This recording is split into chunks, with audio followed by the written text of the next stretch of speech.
നമസ്കാരം, എല്ലാ മാന്യ പ്രേക്ഷകർക്കും കാഷ്വൽ ടോക്കിലേക്ക് സ്വാഗതം. കാഷ്വൽ ടോക്കിന്റെ ഒരു ഇലക്ഷൻ ചൂടായി വരികയാണ്. ആ ഒരു സ്പെഷ്യൽ എപ്പിസോഡായി തന്നെ നമുക്ക് ഇതിനെ ഒന്ന് പരിഗണിക്കാം. അതെ 20 മണ്ഡലങ്ങളിലൂടെയും നമുക്ക് സഞ്ചരിക്കാം പോകാവുന്നതാണ്. കാരണം ഈ ഏപ്രിൽ 26-ാം തീയതിയാണല്ലോ നമ്മുടെ തെരഞ്ഞെടുപ്പ്. പക്ഷേ സ്ഥാനാർത്ഥികൾക്കെല്ലാം നല്ലപോലെ സമയവും കിട്ടി, എല്ലായിടങ്ങളിലും എത്താനുള്ള ഒരു സൗകര്യം അവർക്കുണ്ടായിട്ടുണ്ട്. ഏകദേശം മണ്ഡലങ്ങളിൽ നിന്നും പരിശോധിച്ചപ്പോൾ മനസ്സിലാക്കാൻ കഴിഞ്ഞത് ഈ ഒരു മാസം ഏകദേശം ഒരു 20 ദിവസത്തോളമായി പര്യടനം നടക്കുക.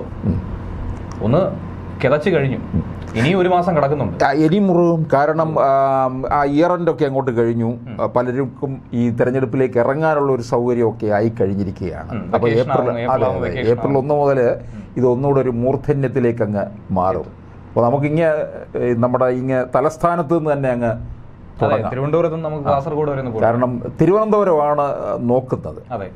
ഈ തെരഞ്ഞെടുപ്പിലെ ഒരു പ്രത്യേകത എന്ന് പറയുന്നത്, ഈ പണ്ടൊക്കെ ചോദിക്കും LDFന് എത്ര കിട്ടും, UDFന് എത്ര കിട്ടും എന്നൊക്കെയുള്ള അന്വേഷണമാണ് നടക്കുന്നത്. ഇപ്പോൾ അതല്ല എല്ലാവരും ചോദിക്കുന്നത്, BJP അക്കൗണ്ട് തുറക്കുമോ, എത്ര സീറ്റ് കിട്ടും. മോദി 2 അക്കം പറഞ്ഞു, ഇത് ഏതാണ് 2 അക്കം?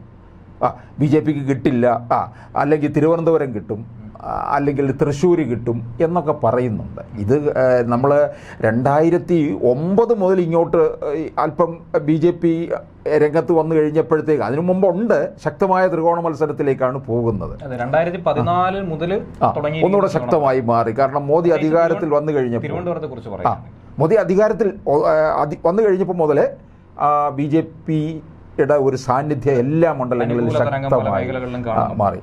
എനിക്ക് ഇന്ന് ഞാനൊരു കാര്യം നോക്കിയപ്പോഴേ, ഇവർ പൊന്നാനിയിൽ പോലും നന്നായിട്ട് വർക്ക് ചെയ്യുന്നുണ്ട്. പൊന്നാനിയും മലപ്പുറവും ഒക്കെ യഥാർത്ഥത്തിൽ BJPക്ക് ഒട്ടും പ്രതീക്ഷയില്ലാത്ത, പക്ഷേ അവിടെയും ഏതാണ്ട് 2019 1 ലക്ഷത്തിൽ ചില്ലുവാൻ വോട്ട് പിടിച്ചിട്ടുണ്ട് അവിടെ VT രമ. അപ്പോൾ ഇവിടെ തിരുവനന്തപുരത്തെ നമ്മൾ കാര്യം നോക്കിയാൽ 2014 ഏതാണ്ട് വിജയത്തോടടുത്ത് വന്ന ഒരു മണ്ഡലമാണ് BJPക്ക്. 4 മണ്ഡലങ്ങളിലെ നല്ല ഭൂരിപക്ഷം BJPക്ക് കിട്ടി. രാജഗോപാൽ, തിരുവനന്തപുരവും, വട്ടിയൂർക്കാവ്, നേമം, കഴക്കൂട്ടം, ഇങ്ങനെ 4 ഇടങ്ങളിൽ. പക്ഷേ പൊതുവിൽ കൈവിടാത്ത കുറച്ച് മേഖലകളാണ്. ഈ തീരദേശം വന്നപ്പോഴാണ്, അതായത് കോവളം, നെയ്യാറ്റിൻകര, പാറശാല ഇവിടെ വന്നു കഴിഞ്ഞപ്പോഴാണ് തരൂരിന് അനുകൂലമായിട്ട് മാറിയത്. പക്ഷേ ഇക്കുറി അവിടവും മാറ്റം ഉണ്ടാകും എന്നാണ് കണക്ക് കൂട്ടുന്നത്. ശരിയാണ്. ഇപ്പം നിലവിലെ മത്സരം ഒന്ന് പരിശോധിക്കുകയാണെങ്കിൽ LDFന്റെ സ്ഥാനാർത്ഥിയായി പന്ന്യൻ രവീന്ദ്രൻ മുൻ MP ആണ്. 2004 ബൈ ഇലക്ഷനിൽ MP ആയി. പക്ഷെ ഒരു ടേൺ പൂർത്തിയാക്കാൻ കഴിഞ്ഞില്ല. ശരിയാണ്. അപ്പോൾ ഇത്തവണ എന്തായിരുന്നാലും ഒരു ടേം പൂർത്തീകരിക്കണമെന്ന ആഗ്രഹം അദ്ദേഹത്തിനുണ്ട്. കഴിഞ്ഞ തവണ നോക്കുകയാണെങ്കിൽ ഏകദേശം 25% വോട്ട് ഷെയർ മാത്രമേ LDFന് ഉണ്ടായിരുന്നുള്ളൂ. ടൈറ്റ് മത്സരം നടന്നിട്ടുണ്ടായിരുന്നത് BJPയും അതുപോലെ തന്നെ UDFും തമ്മിലായിരുന്നു. ഇത്തവണയും അത് തന്നെ ആവർത്തിക്കുമെന്നാണ് ഇവരും പറയുന്നത്. പ്രത്യേകിച്ച് മണ്ഡലത്തിലെ ഒരു തെരഞ്ഞെടുപ്പ് ചൂടും ഗ്രൗണ്ട് റിപ്പോർട്ടും ഒക്കെ അനുസരിച്ച് രാജീവ് ചന്ദ്രശേഖർ, കേന്ദ്രമന്ത്രി കൂടിയാണ് അദ്ദേഹം, നല്ല രീതിയിൽ തുടക്കം മുതൽ തന്നെ നല്ല പ്രചരണം നടത്തുന്നുണ്ട്. ജനങ്ങളിലേക്ക് എത്തിക്കാൻ, പ്രത്യേകിച്ച് ഒരു ടെക്നോക്രാറ്റ് എന്ന രീതിയിൽ അദ്ദേഹം സമൂഹ മാധ്യമങ്ങളെ നല്ല രീതിയിൽ ഉപയോഗിക്കുന്നുണ്ട്. എനിക്ക് തോന്നുന്നു ഇപ്പം മത്സരം നടക്കുന്നത് രാജീവ് ചന്ദ്രശേഖറും ശശി തരൂരും ആയിട്ടാണ്. ത്രികോണ മത്സരം എന്നൊക്കെ പറഞ്ഞാലും, കാരണം പന്ന്യനെ സംബന്ധിച്ചിടത്തോളം പന്ന്യന് മത്സരിക്കുന്നില്ല എന്ന് പറഞ്ഞ് ആദ്യമേ അങ്ങ് മാറിയതാണ്. പിന്നെ പാർട്ടിയിൽ നിന്ന് സമ്മർദ്ദം ഉണ്ടായിക്കഴിഞ്ഞപ്പോഴാണ് അദ്ദേഹം നിന്നത്. ബിനോയ് വിശ്വത്തിൻ്റെയൊക്കെ പേരായിരുന്നു ആദ്യം പറഞ്ഞിരുന്നത്. ബിനോയ് വിശ്വം പിന്നെ കാനത്തിൻ്റെ മരണത്തെ തുടർന്ന് പാർട്ടി സെക്രട്ടറി പദവിയിലേക്ക് പോയി. പക്ഷേ കാരണം ഈ തരൂരും രാജീവ് ചന്ദ്രശേഖറും കൂടെ ഏറ്റുമുട്ടുമ്പോൾ, കാരണം ഇവരുടെ ലെവൽ എന്ന് പറയുന്നത് വേറൊരു തരത്തിലുള്ളതാണ്, ഒരു ഹൈടെക് ആണ്. പക്ഷെ പന്ന്യൻ ആ തരത്തിലേക്ക് വരുന്നില്ല. പന്ന്യനൊരു ജനകീയതയുണ്ട്, സമ്മതിക്കാം, അതിലൊക്കെ നമുക്ക് അക്കാര്യത്തിൽ അംഗീകരിക്കാവുന്നതാണ്. മറ്റ് പാർട്ടികളിൽ ആർക്കും തന്നെ ഇല്ലാത്ത ഒരു എളിമ അവകാശപ്പെടാവുന്ന ഒരു പാർട്ടി എന്ന് പറയുന്നത് CPI ആണ്. അവർ നമ്മൾ സോഷ്യൽ മീഡിയയിലൂടെയൊക്കെ പന്ന്യനെക്കുറിച്ച് ആൾക്കാർ അറിയുന്നുണ്ട്.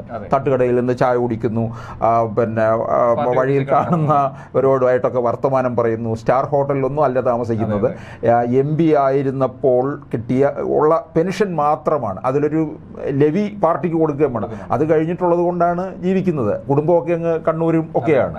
അപ്പോൾ അങ്ങനെയുള്ള CPI നിന്ന്, കാരണം CPI 3-ാം സ്ഥാനത്ത് നിൽക്കുകയാണ്. ഈ C ദിവാകരൻ മത്സരിക്കാൻ ഇറങ്ങിയ സമയം മുതൽ അപ്പോൾ ഇത് പാർട്ടിക്ക് വലിയൊരു ക്ഷീണവും പേരുദോഷവും ഒക്കെ ഉണ്ടാക്കിയിട്ടുണ്ടെന്നുള്ളതാണ്. അപ്പോൾ ശരിക്കും പറഞ്ഞു കഴിഞ്ഞാൽ തരൂരിലേക്കും 3 തവണയാണ് ഇപ്പോൾ തരൂര് ജയിച്ചു കയറിയിരിക്കുന്നത്. 2014, 19. എനിക്കൊന്ന് തരൂർ ഇത്തവണ മത്സരിക്കരുതായിരുന്നു. എന്തുകൊണ്ടാണ്? തരൂർ മാറി നിൽക്കണം. കാര്യം തരൂർ എന്തായാലും ഇവിടെ എല്ലാവർക്കും അറിയാം 3ാം വട്ടവും നരേന്ദ്രമോദി തന്നെ അധികാരത്തിൽ വരും എന്നുള്ളത്. അപ്പോൾ കേന്ദ്രത്തിലോട്ട് പോയിട്ടും തരൂരിന് പ്രത്യേകിച്ച് കാര്യമൊന്നുമില്ല. തരൂർ കേരളത്തിലെ രാഷ്ട്രീയത്തിൽ ശ്രദ്ധ കേന്ദ്രീകരിക്കണം. അങ്ങനെയാണെങ്കിൽ നിയമസഭയിലൊരു എന്നിട്ട് പാർട്ടി ചെയ്യേണ്ടത്, കോൺഗ്രസ്സുകാർ ചെയ്യത്തില്ല, അത് കോൺഗ്രസ്സുകാർ തകർക്കാനേ നോക്കത്തുള്ളൂ. തരൂരിനെ ഉയർത്തി നിർത്തണം. മുഖ്യമന്ത്രി സ്ഥാനത്തേക്ക് ഉയർത്തിയാൽ 2026 തരൂരിനെ മുഖ്യമന്ത്രിയാക്കണം. അങ്ങനെ വന്നു കഴിഞ്ഞാൽ നമ്മുടെ ഇവിടെ കോൺഗ്രസ്സിന് ഒന്നുകൂടെ ഒരു ജീവൻ വെക്കുകയും കാര്യങ്ങൾ മാറുകയും ചെയ്യും. തരൂർ മുഖ്യമന്ത്രി പദത്തിലേക്കെന്ന് പറഞ്ഞു കഴിഞ്ഞാൽ തീർച്ചയായിട്ടും വൻ അംഗീകാരം തന്നെ കോൺഗ്രസ്സിന് കിട്ടുമെന്നുള്ളതാണ്. അപ്പോൾ തരൂർ മാറി നിൽക്കണമായിരുന്നു ശരിക്കും പറഞ്ഞു കഴിഞ്ഞാൽ. ഈ 15 വർഷമായിട്ട് തരൂർ തിരുവനന്തപുരത്തിന് എന്ത് വികസനം കൊണ്ടുവന്നു എന്ന് പലരും ചോദിക്കുന്നുണ്ട് കേട്ടോ. വളരെ പ്രധാനപ്പെട്ട ഒരു ചോദ്യം തന്നെയാണ്. ഈ വിഴിഞ്ഞം തുറമുഖമൊക്കെ എത്ര കാലം കൊണ്ട് പറയുന്ന കാര്യമാണ്. വിഴിഞ്ഞം തുറമുഖം കൊണ്ടുവന്നതിനകത്ത് തരൂരിനകത്ത് വലിയ ക്രെഡിറ്റ് അവകാശപ്പെടാൻ പറ്റുമോ? പൂർണ്ണമായിട്ടും പറയാൻ സാധിക്കില്ല. പറ്റില്ല. പല മേഖലകളിലും പറയാം. അപ്പോൾ തരൂരിനെ പറ്റി പറയുന്നത് നാട് മുഴുവൻ ഹൈമാക്സ് ലൈറ്റ് കൊണ്ടുവന്നു എന്നുള്ളതാണ്. ലൈറ്റ് വേണം, പക്ഷേ അതിൽ മാത്രമായിട്ട് നിൽക്കുകയാണ് തരൂരിൻ്റെ കാര്യങ്ങൾ. അങ്ങനെ ഈ 3 വർഷമായിട്ട് 3 തവണയായിട്ട് കയറിക്കൊണ്ടിരിക്കുന്ന തരൂരിനെ നേരിടാൻ തന്നെയാണ് രാജീവ് ചന്ദ്രശേഖറിനെ ഇറക്കിയിരിക്കുന്നത്. BJPക്ക് ഒരു പ്രധാനമായും പറയേണ്ട മറ്റൊരു വിഷയം, രാജീവ് ചന്ദ്രശേഖർ എന്ന് പറയുമ്പോൾ അദ്ദേഹത്തെക്കുറിച്ച് അറിയാത്ത നിരവധി കാര്യങ്ങളുണ്ട്. ഈ ഫോണിന്റെ ഉപജ്ഞാതാവ് എന്നൊക്കെ പറയുന്ന പോലെ നമ്മുടെ രാജ്യത്തേക്ക് ഫോണിന്റെ ഒരു തരംഗം കൊണ്ടുവന്നതിൽ ഏറ്റവും പ്രധാനപ്പെട്ട പങ്കുവഹിക്കുന്ന ആൾ അദ്ദേഹമാണ്. ആദ്യമായി ഫോൺ കൊണ്ടുവന്ന അദ്ദേഹം ആണെന്ന് രേഖകളില്ലെങ്കിൽ പോലും ശരിക്കും അതിനുവേണ്ടി ആദ്യം പരിശ്രമിച്ചത് പുള്ളി തന്നെയായിരുന്നു.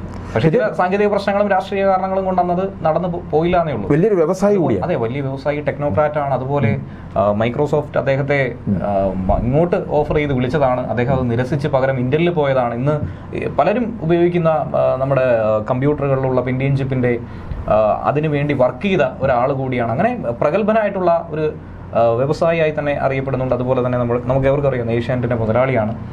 അങ്ങനെ പല രീതിയിൽ അദ്ദേഹം കഴിവ് തെളിയിച്ചതാണ്. അല്ല, വെറും ഒരു വ്യവസായിയോ മുതലാളിയോ അല്ല, ഒരു ഹൈടെക് ആയിട്ട് തന്നെ നിൽക്കുന്നത്. അതോടൊപ്പം മലയാളി എന്ന രീതിയിൽ അദ്ദേഹം പല രീതിയിലുള്ള പ്രവർത്തനങ്ങൾ ചെയ്തിട്ടുണ്ട്. തിരുവനന്തപുരത്തെ നന്നായി അറിയാവുന്ന വ്യക്തിയാണ്. അദ്ദേഹം തന്നെയാണ് മോദിയോട് ചോദിച്ചു മേടിച്ചത്, മത്സരിക്കുന്നെങ്കിൽ തിരുവനന്തപുരത്തായിരിക്കും.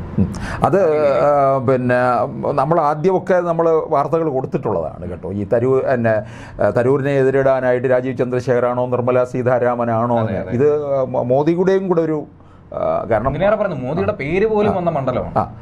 ഇതിൻ്റെ അകത്ത് സ്ഥാനം ഒക്കെ കൊടുക്കുന്നത് മോദിയുടേതാണ് ഒരു അവസാന വാക്കെന്ന് പറയുന്നത്. അപ്പോൾ രാജീവ് ചന്ദ്രശേഖറിന് അത് അനുസരിച്ചേ പറ്റുകയുള്ളൂ.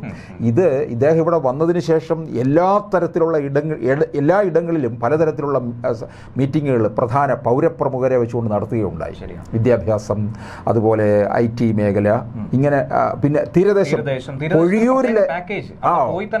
പൊഴിയൂരിലെ പ്രശ്നം പരിഹരിച്ചു. അതൊക്കെ തന്നെ അതാണ് ഏറ്റവും വലിയ കാരണം. ഇവർക്ക് നരേന്ദ്രമോദി സർക്കാർ 2019 വന്നപ്പോഴേ ഈ തീരദേശ മേഖലകളെ സംരക്ഷിക്കുന്ന നിരവധി പാക്കേജുകൾ ഉണ്ടായി. അതിൽ ഇവർക്കൊരു വലിയ നേട്ടമുണ്ട്. ആ നേട്ടമായിരിക്കും ഈ 2014 19 ഒക്കെ തരൂര് കൊണ്ടുപോയ തീരദേശ മേഖലയിലെ വോട്ട് ഇങ്ങോട്ട് മാറാൻ പോകുന്നത്.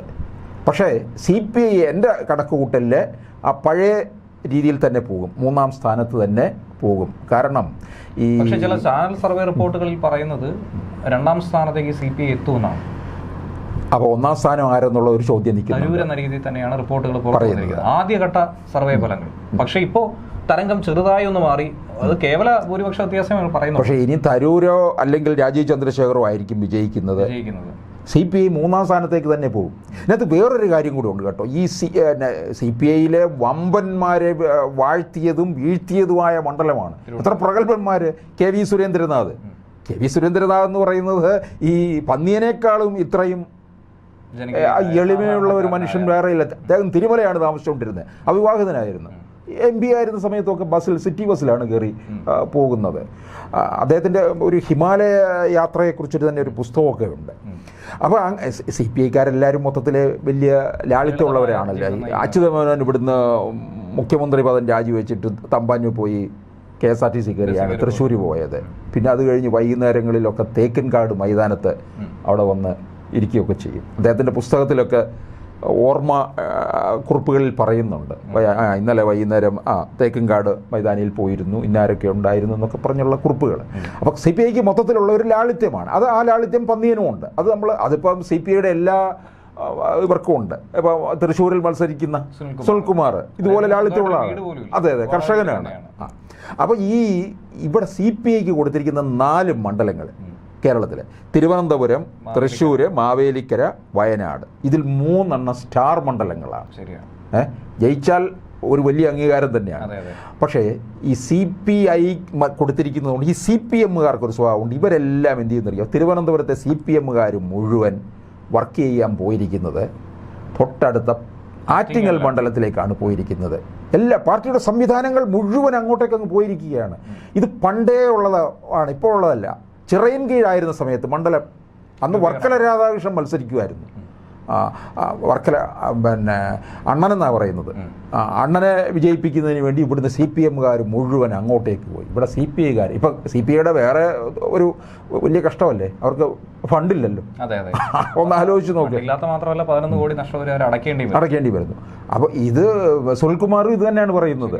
അപ്പോൾ CPI മൊത്തത്തിൽ CPI ഇവരെപ്പോഴും ചവിട്ടി താഴ്ത്തിയിട്ടേക്കും എന്നുള്ളതാണ്.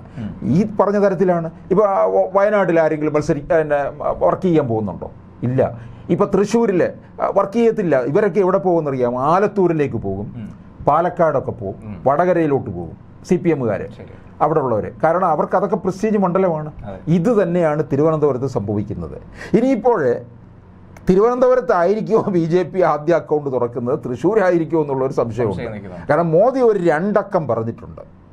എനിക്ക് തോന്നുന്നു ഈ മോദി അങ്ങനെ ഈ വെറും വാക്ക് പറയത്തില്ല കേട്ടോ. ഈ 2 അക്കത്തിനകത്ത് എന്തോ കാര്യമുണ്ടെന്നുള്ളത് വ്യക്തമാകുന്നുണ്ട്. അത് മാത്രമല്ല, കേരളത്തിൽ നിന്ന് ആര് ജയിച്ചാലും പ്രധാനമായും പറയുന്നത് തിരുവനന്തപുരം ജയസാധ്യത പറയുന്നത്. തിരുവനന്തപുരം ആയിക്കോട്ടെ, ആറ്റിങ്ങൽ ആയിക്കോട്ടെ, ആലപ്പുഴ ആയിക്കോട്ടെ, തൃശ്ശൂർ ആയിക്കൊള്ളട്ടെ, ഏത് മണ്ഡലത്തിൽ നിന്ന് ആര് ജയിച്ചാലും അത് കേന്ദ്രമന്ത്രിയാണ്. കാര്യം മോദിക്ക് ഏറ്റവും പ്രിയപ്പെട്ടവരാണ് ഈ മണ്ഡലത്തിൽ മത്സരിക്കുന്നത്. രാജീവ് ചന്ദ്രശേഖർ ജയിച്ചു എന്ന് കഴിഞ്ഞാൽ കേന്ദ്രമന്ത്രി തന്നെയാണ്. അത് വളരെ പ്രധാനപ്പെട്ട വകുപ്പ് തന്നെയായിരിക്കും. അപ്പോൾ എന്തായാലും തിരുവനന്തപുരത്തിന് അത് നേട്ടമാണ്. അതായിരിക്കും ഇനിയിപ്പോൾ ഈ തിരുവനന്തപുരത്തെ വോട്ടർമാർ കാണാൻ പോകുന്നത്. കാരണം 3ാം വട്ടവും മോദി വരില്ല. അപ്പോൾ പിന്നെ തരൂർ പോയിട്ട് എന്താ കാര്യം? 3 തവണയായിട്ട് ഇവിടെ ഉണ്ടല്ലോ, വലിയ നേട്ടമൊന്നും ഉണ്ടാക്കിയിട്ടില്ല. അപ്പോൾ രാജീവ് ചന്ദ്രശേഖറിന് കൊടുക്കാം. പിന്നെ LDFനെ അങ്ങോട്ട് വിട്ടിട്ടും കാര്യമില്ല. ഇതായിരിക്കും പ്രത്യേകിച്ച് ഈ യുവാക്കളുടെയൊക്കെ നിങ്ങളുടെയൊക്കെ പ്രായത്തിലുള്ള വോട്ടർമാർ ചിന്തിക്കുകയല്ല, നിങ്ങൾ കാണുന്നത് തരൂരിനെയും രാജീവ് ചന്ദ്രശേഖറിൻ്റെ ആ ഒരു രീതിയാണ്. അവരുടെ ലൈഫ് സ്റ്റൈല്, അവരൊരു ഹൈടെക്ക്. ഇപ്പോൾ എല്ലാവരും അത്തരത്തിലാണ്, ലൈഫ് സ്റ്റൈൽ മാറി എല്ലാവരും ഹൈടെക്കായി മാറുന്നു. അപ്പോൾ തരൂരിനെയും രാജീവ് ചന്ദ്രശേഖരനെയാണ്. അപ്പം ഈ പന്നിയനെയൊക്കെ എന്ത് ചെയ്യും, പുതിയ തലമുറ മാറ്റി നിർത്തുമെന്നുള്ളതാണ്. അതുകൊണ്ടാണ് ഞാൻ പറയുന്നത് ഇതിൽ സാധ്യത കൂടുതൽ രാജീവിനായിരിക്കും വരുന്നത്. ഈ പഴയ വോട്ടർമാരൊക്കെ എന്ത് ചെയ്യുമെന്നറിയാമോ, ഈ തരൂരിനെ മനസ്സിലാക്കിയിട്ടുള്ളത് കൊണ്ട് രാജീവിലേക്ക് പോകും. കാരണം പരീക്ഷിച്ചതാണല്ലോ. മറ്റൊരു മാറ്റത്തിനായിട്ട് ഉറപ്പായും കേരളത്തിൽ സംഭവിക്കുന്ന ഒരു ട്രെൻഡ് അങ്ങനെ തന്നെയാണ്. ഒരു മാറ്റം എപ്പോഴും കേരളത്തിൽ അലയടിക്കാറുണ്ട്. ഓരോ തവണ കഴിയും തോറും ഒരു മാറ്റം സംഭവിക്കാറുണ്ട്. പിന്നെ ഈ തിരുവനന്തപുരത്തിൻ്റെ കിട്ടിയിരിക്കുന്ന ഒരു ശാപം എന്ന് പറയുന്നുണ്ടല്ലോ, എല്ലാവരും ഇവിടെ വന്ന് നിന്ന് മത്സരിച്ച് വിജയിച്ചു പോയിട്ടേ ഉള്ളൂ. എല്ലാവരും വരുത്തന്മാരാണ്. ഇനി അല്ലാതുള്ള ആരുണ്ടായിട്ടുണ്ടെന്ന് ചോദിച്ചാൽ ചാൾസ് തിരുവനന്തപുരത്തുകാരനാണ്, ശിവകുമാർ. ഇത് അല്ലാതെ ബാക്കി എല്ലാവരും വരുത്തന്മാരാണ്. PKV കരുണാകരൻ നിന്ന് മത്സരിച്ച് ജയിച്ചിട്ടുണ്ട്. പിന്നെ M ഗോവിന്ദനാർ, അങ്ങനെയുള്ള എല്ലാവരും, പന്നിയനായാലും ഒക്കെ തന്നെ. പക്ഷേ ഇവരാരും ഈ തിരുവനന്തപുരം മണ്ഡലത്തിന് ഒരു ഗുണവും ഇവരിൽ നിന്നുണ്ടായിട്ടില്ല എന്നുള്ളതാണ് പൊതുജനങ്ങൾ പറയുന്നത്. അങ്ങനെയുണ്ട്. മറ്റും ഇടങ്ങളൊക്കെ നമ്മൾ പോയി നോക്കണം. അവരൊക്കെ ആ മണ്ഡലത്തിന് വേണ്ടി എല്ലാ കാര്യവും ചെയ്തിട്ടുണ്ട്. തിരുവനന്തപുരത്തിന് അങ്ങനെ ഒന്നും കിട്ടിയിട്ടില്ല. ഈ സമീപകാലത്തല്ലേ നമ്മുടെ ഈ വിമാനത്താവളം തന്നെ വികസനം ഉണ്ടായത്. ഈ വിഴിഞ്ഞമൊക്കെ എത്രയോ വർഷങ്ങൾക്ക് മുമ്പ് വന്നിരുന്നുവെങ്കിൽ ഈ തിരുവനന്തപുരമൊക്കെ എന്ന് മാറിപ്പോയാന്. അതുപോലെ മറ്റു പല നേട്ടങ്ങളും കൊടി പിടിച്ചവരാണെന്ന് അതിന് സ്വാഗതം. അപ്പോൾ അങ്ങനെ പണ്ടേ ഒരു പരാതിയുണ്ട്, തിരുവനന്തപുരത്ത് വന്ന് നിന്ന് ജയിച്ചു പോകാൻ മാത്രമാണ് ഇവർ ഉപയോഗിക്കുന്നത്. ഇപ്പോൾ തരൂർ വന്നപ്പോഴും ഇത് തന്നെ പറയാം. തരൂരിന് വന്നപ്പോൾ തരൂരിന് ഒരുപാട് ആക്ഷേപം കേൾക്കേണ്ടി വന്നു. തരൂരിന് മലയാളം അറിയത്തില്ല, തരൂരിന് ഇവിടെ എന്തറിയാം 2009. പക്ഷേ ഇപ്പൊ രാജീവ് ചന്ദ്രശേഖർ ഇറങ്ങിയപ്പോഴും ഇത് തന്നെയാണ് പറഞ്ഞത്. അന്ന് തരൂർ ഇറങ്ങിയതുപോലെയാണ് രാജീവ് ഇറങ്ങുന്നത്. പക്ഷേ രാജീവ് ചന്ദ്രശേഖർ എല്ലാ ഇടങ്ങളിലേക്കും എത്തുന്നുണ്ട്. തരൂരിന് ഈ പറ്റിയിട്ടുള്ളത് ഇപ്പൊ കോൺഗ്രസ്സുകാർ തന്നെ തരൂരിനെ തോൽപ്പിക്കുമെന്ന് സംശയമുണ്ട്. അപ്പൊ ഞാൻ 2-3 കാരണങ്ങൾ പറഞ്ഞു. ഇപ്പം ഈ തരൂരിനെ എന്തുകൊണ്ട് പറഞ്ഞു, ഫ്ലാഷ് ബാക്ക് അറിയാവുന്നതാണല്ലോ, പണ്ടത്തെ ഒരു യാത്രയും അതുപോലെ രാഹുൽ ഗാന്ധിക്കെതിരെ ശബ്ദം ഉയർത്തിയതും, അങ്ങനെ മൊത്തത്തിൽ ദേശീയ തലത്തിൽ പോലും തരൂരിനെതിരെ ഒരു ദേശീയ അധ്യക്ഷ പദവിയിലേക്ക് മത്സരിച്ചപ്പോൾ തരൂരിനെ തോൽപ്പിക്കാനായിട്ട് കച്ചകെട്ടി ഇറങ്ങിയത് ഇവിടുത്തെ കോൺഗ്രസ്സുകാരാണ് എന്നുള്ളതാണ്. ഇപ്പൊ തരൂരിനെ പോലുള്ള ഒരു ദേശീയ അധ്യക്ഷ പദവിയിലേക്ക് വന്നിരുന്നതിലുണ്ടല്ലോ, അവർക്ക് സീറ്റ് കൂട്ടാൻ സാധിക്കുമായിരുന്നു, തരൂരിനെ പോലുള്ള ഒരു നല്ല പാഠമുള്ള ഒരാൾ. പക്ഷെ അത് ചെയ്തില്ല. അപ്പോൾ തരൂരിനെ ഇവിടെ തോൽപ്പിക്കാൻ കോൺഗ്രസ്സുകാർ തന്നെ തയ്യാറാകും. അപ്പൊ നമ്മൾ നേരത്തെ പറയും, ശരിയാണ്, നമ്മൾ നേരത്തെ പറഞ്ഞ പോലെ അദ്ദേഹത്തെ ശരിക്കും ഉപയോഗിക്കേണ്ടത് MP ആയിട്ടല്ല, മറിച്ചൊരു മുഖ്യമന്ത്രിയായിട്ടാണ്. പക്ഷെ ഇവിടുത്തെ കോൺഗ്രസ്സുകാർ സമ്മതിക്കുമോ? ഇവിടുത്തെ കോൺഗ്രസിനകത്ത് എത്ര പേരാ മുഖ്യമന്ത്രിയാകാനിരിക്കുന്നത്? രമേശ് ചെന്നിത്തല, VD സതീശൻ, പിന്നെ അങ്ങനെ നിൽക്കുകയല്ലേ നിരവധി ഭൈമി കാമുകന്മാരുള്ളിടമാണ്. പിന്നെ തരൂരിനെ അംഗീകരിക്കുമോ? മുരളീധരൻ വരെ. അപ്പം തരൂരിനെ അംഗീകരിക്കുമോ? ഇല്ല. അപ്പോൾ തരൂരിനെ എന്തായാലും ഈ തെരഞ്ഞെടുപ്പിനകത്ത് തരൂര് ഇതിനകത്തൊരു മാറ്റം ഇവിടെ ഉണ്ടാകും. തിരുവനന്തപുരത്ത് നിർണായക ശക്തിയായി ചന്ദ്രശേഖർ ഉണ്ടാവും. അതിപ്പോൾ നമ്മൾ ഇപ്പം ചിലർ വിചാരിക്കും ഇത്ര ഇതായിട്ട് പറയുമ്പോൾ ഒരു പക്ക BJP കാരനാണോ എന്ന് ചിലപ്പോൾ ചോദിച്ചു പോയെന്നിരിക്കും. കാരണം കഴിഞ്ഞ തെരഞ്ഞെടുപ്പ് വെച്ച് വിശകലനം ചെയ്യുമ്പോൾ ഏറ്റവും അധികം BJPക്ക് ചാൻസ് എന്ന് പറയാൻ പറ്റുന്നത് തൃശ്ശൂരല്ല, ആലപ്പുഴയല്ല, ആറ്റിങ്ങലല്ല, ഏറ്റവും അധികം ചാൻസ് തിരുവനന്തപുരത്താണ് പറയുന്നത്. അതെ, ഒരു മണ്ഡലത്തിലും അങ്ങനെ BJPയുടെ രാഷ്ട്രീയ തലസ്ഥാനം അങ്ങ് തൃശ്ശൂരായി മാറിയിരിക്കുകയാണ് കേട്ടോ. ഒന്ന് ആലോചിക്കണം, നമ്മൾ 2ാം സ്ഥാനത്ത് എത്തിയതാ. രാജഗോപാലേ അന്ന് 14 പാർട്ടി കേന്ദ്ര ഓഫീസുകളിൽ നിന്നൊക്കെ കൊടിയെടുത്തുകൊണ്ട് വിജയാഹ്ലാദ പ്രകടനം തുടങ്ങിയതാണ്. ജയിച്ചു എന്നുള്ള രീതിയിൽ ഈ പറഞ്ഞ മണ്ഡലങ്ങളിലെ വോട്ടെണ്ണിലേക്ക് കടന്നപ്പോഴാണ് പെട്ടെന്ന് മാറിയത്. കേവലം 1 ലക്ഷം വോട്ട് കയറിയാൽ ആര് ജയിക്കുമെന്നുള്ള കാര്യത്തിൽ കൃത്യത വരും. അപ്പോൾ എന്തായിരുന്നാലും നല്ല ടൈറ്റ് മത്സരം തന്നെയാണ്. അതിൽ പ്രധാനമായും പറയുന്നത് എതിരിടുന്നത് 2 വിശ്വപൗരന്മാരായിരിക്കും. അപ്പോൾ അതിൽ ആരെ ജനങ്ങൾ തെരഞ്ഞെടുക്കുമെന്നുള്ള കാര്യത്തിലാണ് സംശയം. ഇത് സമുദായ വോട്ടുമുണ്ട്. തിരുവനന്തപുരത്ത് ആണെങ്കിൽ മുസ്ലിം വോട്ട് ഒരു 10-13% വരുന്നുണ്ട്. അതുപോലെ ഈ തരൂരിനെ ഡൽഹി നായരായിട്ട് നമ്മുടെ പെരുന്നയിലെ പോപ്പ് അംഗീകരിക്കുകയും ചെയ്തിട്ടുണ്ട്. അപ്പം രാജീവ് ചന്ദ്രശേഖർ നമ്പ്യാരുമാണ്. അപ്പോൾ എന്തായാലും സമുദായം ഒരു പ്രധാനപ്പെട്ട ഘടകം. 2009 ഇറങ്ങുമ്പോൾ ഈ തരൂരിനെ ഇവിടുത്തെ മെയിൻ കരയോഗങ്ങളൊന്നും അംഗീകരിച്ചിരുന്നില്ല. ശാസ്തമംഗലത്തെ കരയോഗവും കേശവദാസ കരയോഗവും ഒന്നും തന്നെ അംഗീകരിക്കാൻ തയ്യാറായില്ല. ഇപ്പോൾ സുകുമാരൻ നായരെയാണല്ലോ സമീപകാലത്ത് തരൂരിനെ അംഗീകരിച്ചത്. അപ്പോൾ എന്തായാലും തിരുവനന്തപുരത്ത് ഒരു മാറ്റം ഉണ്ടാകും. അതുപോലെ തന്നെ മോദി പ്രഭാവം എത്രത്തോളം ഇവിടെ അലയടിക്കുമെന്നുള്ള കാര്യവും കണ്ടറിയേണ്ടതാണ്. മോദിയുടെ ഗ്യാരണ്ടി ഏറ്റവും അധികം മുഴങ്ങിക്കേണ്ടത് തിരുവനന്തപുരത്താണ്. ഇനി അത് കുറച്ച് ദിവസം കൂടെ കഴിയുമ്പോൾ നമുക്ക് ഈ മണ്ഡലത്തിനെ ഒന്നുകൂടെ നമുക്ക് വിശകലനം ചെയ്യേണ്ടി വരും. അവസാനഘട്ട തെരഞ്ഞെടുപ്പ് സമയത്ത് പരിശോധിക്കേണ്ടി വരും. അപ്പോൾ ഇന്നത്തെ കാഷ്വൽ ടോക്ക് നമ്മളിവിടെ അവസാനിപ്പിക്കുകയാണ്. അടുത്ത ദിവസം മറ്റൊരു മണ്ഡലവുമായി ബന്ധപ്പെട്ട് കാണുന്നവരേക്കും നന്ദി, നമസ്കാരം.